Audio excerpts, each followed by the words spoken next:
flattering us. Now you're flattering us. But for a lot of people, that might just be a little bit too much. I mean, there are those of us that do struggle sometimes in the morning just to drag a comb through our hair. You can kind of appreciate that. Yeah, I can understand where people come from. Like, some people just... They can't be bothered to do it. Like, everyone has them days, not just like normal people. Everyone has their models as well.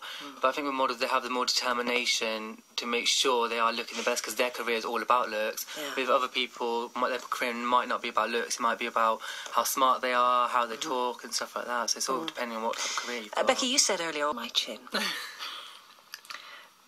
10 years ago, I probably would have worried myself back into a stupor about it.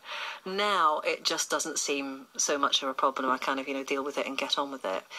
Is it inching towards disaster if you wake up with a zit of a morning? It is really, really bad for me. I'm not going to lie, I can't stand it. Would your agent tell you off? I don't think, no, because my agent doesn't see me on an everyday basis. They'll see me in the work I do and what I've got next planned. But on a day-to-day basis, if I got a spot or a zit or anything, I could not stand it. I always try covering it up, or I'll stay at home where no one can see me. But when you turn up for a job, I'm sure the people you work with are quite realistic, and they know that this is just the ebb and flow of life, isn't it? Yeah. We all get them. We all have days where we're maybe feeling that little bit chunkier than other days. I suppose when you turn up and you're styled and you're made up and all of that, actually having a spot or whatever is neither here nor there. I had a shoot last week and I did have a spot, unfortunately, on the top of my forehead, but they completely covered it before I went for a shoot, so I felt so much more confident, so it was alright, and they edited it out, so I don't really mind. It looked good in the end, so it's fine. just rub it out a little bit. Just a little retouch of Photoshop, but it was fine. 08459 25 2000. We're talking about image today, if you want to call in and be part of it. If you want to text 81333, put the word cam in front of your messages, please. It is cams.afternoon@bbc.co.uk if you want to drop us an email. And on Facebook, Sue Dugan in the afternoon. Becky and Junaid are here and they are helping lead the conversation today. We're going to pause it there just for a moment. I'll read you out some thoughts we've had from those who are listening in just a little while. But the weather forecast for today in Cambridgeshire is how we dress as part of image, because it's not just all about the clothes we wear. How we dress is such a personal thing, and I think you have to be particularly close to someone to actually say to them, your bum does look big. Yeah. You have to know someone particularly well to say, to be honest, that's not your colour. You have to be particularly close to someone to say, it's a bit big across the top, or whatever it happens to be.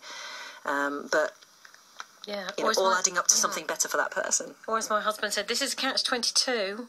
Yeah. What am I supposed to say? You're not going to be happy. I don't know. What is the right answer here? You must get asked a lot to go shopping with people. You must get asked a lot on your opinion now. I do most of the time get asked a lot to go out on my opinion and like what looks nice and what not.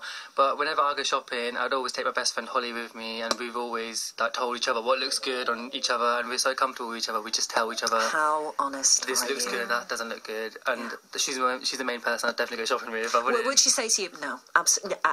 Definitely, she's really straight up. She always tells me, no, that's not for you, Junaid, or that is for you. She'd always tell me the truth and what looks nice and what doesn't. Do you ever get accused of being vain? I all the time get accused of being vain. Because one of our texters says you sound really, really vain. Oh my god, I do get a lot of people saying I'm vain and really stack up and stuff, but what they don't understand is my career is all about my looks, how I look and what I'm like as a person, and being a model, you have to kind of be a bit vain, and you can't dig into some things that you don't want to do, and you have to be comfortable with what you do as well. So if I'm vain, sorry. It won't go unnoticed that you come from the Asian population in Peterborough. How has this been accepted by friends and family, this kind of choice of career? With family, it's so accepted. I'm so easy with family. All the family know what I do and everything. At the age of 15, I went to a clothes show with my mum, and she was there when I got scouted by a fashion agent and asked to start modelling, and she accepted what I do and everything. But the only problem is in Peterborough, the ageing population of people, they don't accept what I do at all, and they're always hating on me or what I do and stuff. But because of my close friends, they always tell me that it's all jealousy. I put it all down on jealousy. I think they're jealous people and they're not happy with what I do because they wish to do it themselves. Is this at odds then with the Muslim faith? I think it is. It's not. You don't see a Muslim person in Peterborough doing modelling, and because I'm so. Or to be honest, I mean, I can't think of any particularly famous. There is none. Asian models. I'm sure there are. I'm not really up on the supermodels anyway, to be honest. In the UK, there's a gap in the Asian male model, a teenage male model in the modelling industry, and I've been told to fill that gap, and I'm working hard to get that crown, and that's what I'm hopefully going to do, because there is not a well-known Asian model in the UK modelling industry. So I'm working it. I don't know if you can name the clients that you've worked with. I have. I've worked with Clearasil, Dell, Lucozade, Asian Flower. Now, you see, isn't that one client where you do have to turn up to work with a spot? Oh no! You know what? With Clearasil, it's not even real. It's not a real spot. They just. I know, of course, it's all jiggery pokery, isn't it? Yeah, it's all like computerised, and well, you got to put the Clearasil product on, wash it off, and then smile in the mirror. And afterwards, you have clear skin anyway, so it's not really. How long is a typical shoot? Is it I did a shoot once. As long as it needs to be, I guess. I did a shoot once for a Dell laptop for 14 hours, and I was dying. I was literally so tired. It was in London. It was in a primary school in London. It was 14 hours, and they didn't tell me that at the start. They said it was going to be 5 hours, and I was quite happy with that. But then ended up saying 14 hours, and I was so tired, so tired. But it was such a good experience. It was my first ever commercial I'd done, so I was so proud to do it. And when you see the finished product, when you open a magazine and the ad's there or whatever, do you take a step back and think, that's me? With the Dell commercial, I remember I was watching Big Brother, and it come on just before the Big Brother, the show started, and I was watching that, and I was like, why do I recognise this? And all of a sudden I popped on the screen, and I was like, oh my god, it's me! And I got so happy, I paused it and took a picture. So then I was happy. But I was so shocked, I was like, oh my god. And when I watched my TV interview live, I had butterflies in my stomach, and my whole family was watching it with me. I was literally so scared. I was like, oh my god, I don't want them to watch it. I was so scared. But I've had Amanda email me today. She emailed earlier for You Say We Play. Amanda, thank you. She says I'm loving the sound of Junaid this afternoon. She says, and she actually asked the question that I've kind of touched on myself. She says, if he's a young Muslim man in the world of image and fashion and everything, how does that sit with friends and family who are also Muslims? And we've touched a little bit on that.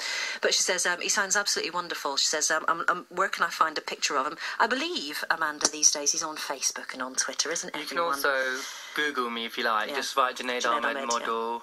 You'll find me there. You can follow me on Twitter at model Junaid, and I'll speak to you on there. And on the subject of image, she says image, unfortunately, she says, in today's society is important. She says I wouldn't say I have an image as such, but isn't it important just to look neat, clean and well groomed, whatever the situation? She says, particularly in a professional environment when you turn up for work.